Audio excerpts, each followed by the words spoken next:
So we moved to Brighton when I was going into the sixth grade, and it was just my mom and my brother and I. And she was divorced, recently divorced, and she didn't have a ton of money. So I think I sort of got it in my head that getting a job and making, $20 a week or whatever it was would be helpful to the family. So I took the paper route job. You sort of picked up your papers, and that was your task, and an hour later it was done, and you felt good, and you started your day.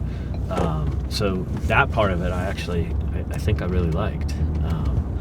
Unfortunately, the rest of it was, really incredibly bad. We were delivering this side of Eastbrook is, fairly large, a lot of buildings. So I just go through each little building unit and drop off papers at people that had them. Eventually I had it memorized and, remembered this house and that house and that house. And Jack Lazaroff was the district manager, is the title I remember him being called. And he was in charge of Paperboy's routes. So his role was to make sure that we were delivering the paper, and then my understanding was his job was to come over and meet with me once a week or so, and go over each of your accounts and sort of how it was going, and if they were behind on payment, sort of say, well, you've got to go to their house and see if you can get them to write a check. And so under that sort of role, he would set up a meeting with me every week, and it would be in the afternoon on like a Monday or Tuesday or Wednesday. When I got home from school, I went to school right around the corner and would walk home and let myself in, and shortly thereafter he would be at the door. And he would have this roll of paper, and you remember this sort of dot matrix print paper that had like the tabs you'd rip off on the side, and it was green and white, I remember that. And it had all the different accounts on it. And I remember, very clearly him putting it on my lap, and then his hand going underneath the paper, and him, starting to sort of fondle me over my clothes. And I remember freezing and not doing anything about it. And I think that did two things. It made him feel like he could do whatever he wanted, and he started to. And it was the beginning of me, really sort of hating myself for not doing anything about it, and not stopping him. So it went on from there, and it became a very regular occurrence. And he ended up, sort of doing more than that, and doing it regularly.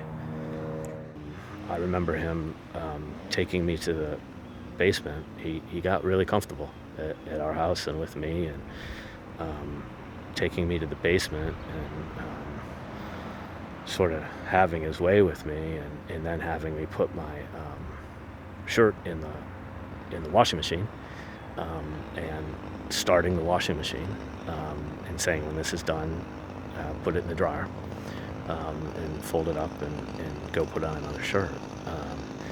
And I remember it was a red shirt that he did this with, and I've never worn a red shirt the rest of my life. So yeah, it's a horrendous thing, and I remember what he did to me really well.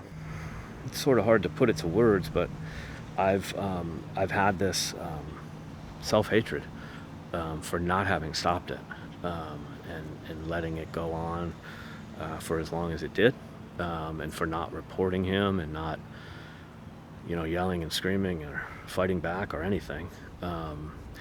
And to be honest, it's led me to the point of trying suicide. I tried to kill myself when I was early in high school, and there's been other incidents like that. Like I said, my life is really incredibly good right now, and people would look at it and say, oh my God, you were going to kill yourself. And I was, because I just hated the little boy for not doing anything. The passage of the Child Victims Act was enormous to me, because it felt like I was yelling and there was no one that would hear it. There was no one that would listen to it. I knew I had this thing that happened to me, and I knew it was a terrible thing, and I knew it was something that should be told. But without having the opportunity to legally go after them, I didn't really have a way to tell it.